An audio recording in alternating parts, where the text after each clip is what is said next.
Migrant crisis in Chicago. A vacant Jewel store and parking lot in Morgan Park got the okay from City Council to be the base camp for winterized tents for around 1,400 asylum seekers simultaneously. Many older people are debating whether or not Chicago should remain a sanctuary city. Katy Arnold, professor and director of the Refugee and Forced Migration Studies program at DePaul University, joins us now to talk about this. Thank you for your time. Thank you. Professor, Chicago became a sanctuary city back in 1985. Can you help clear up for people what exactly does that mean, a sanctuary city? Sure. So migration policing has been outside of the Constitution. It's considered foreign policy. And so a sanctuary city has upheld the 14th Amendment rights or protections that would prevent state or local officials from discriminating against migrants.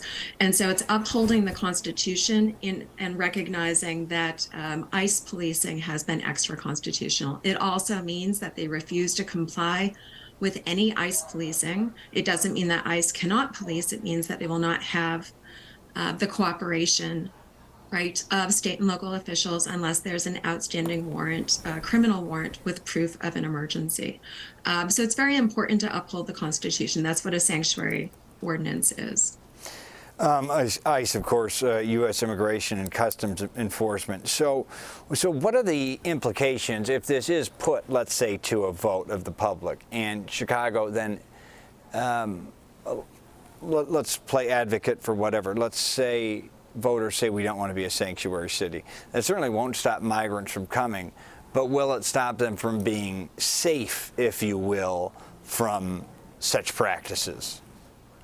Sure. So I think there are a couple of things or a couple of issues in what you just asked. First, there's a sort of false correlation that people are coming here because we abide by the Constitution. So that's a false correlation. It's too bad that governors, certain Southern governors and a couple of Chicago City alder people are kind of spreading incorrect information about what a sanctuary city does. If we were to suspend sanctuary ordinances at the city, county, or state level, it would mean that we no longer abide by the Constitution if public officials or the police think they're dealing with a foreigner. The problem is they don't know if they're dealing with a foreigner except by what we would call racial profiling. So I think it would lead to a number of kind of abuses, and studies show that migrants very often won't seek medical help or report crimes against them when they're not in a sanctuary locality. They're afraid to exercise any sorts of rights or protections that can negatively impact their kids. So I think it would be a huge loss if we were to get rid of those ordinances. And again, as you just said, there's no correlation between people fleeing a repressive government like in Venezuela and the fact that we follow the Constitution. Okay, one quick final question. Don't have a lot of time here, but Chicago migrant tent camps have become a contentious topic. Community members, some of them feel like their resources are being taken from them. Are there other solutions that have worked elsewhere? What could be done to properly help migrants integrate here into society? I know it's a huge question, but 20 seconds to answer, if you could, please. 20 seconds, okay. First of all, some of these neighborhoods have been underserved, and I think they should use this as leverage. They shouldn't feel like the resources are being taken away from them because they were already taken away. Use this as leverage, but let's help everyone. There are also privileged neighborhoods that are objecting to helping migrants. This is a temporary thing. It's better than tents. It would be better to help these people.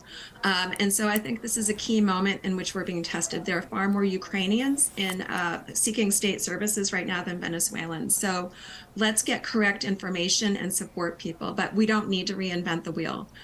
We just need to give people temporary good housing so they can seek temporary protected status and get into permanent housing. Katy Arnold, professor and director of Refugee and Forced Migration Studies at DePaul University. Insightful. We appreciate that, and thank you for your time.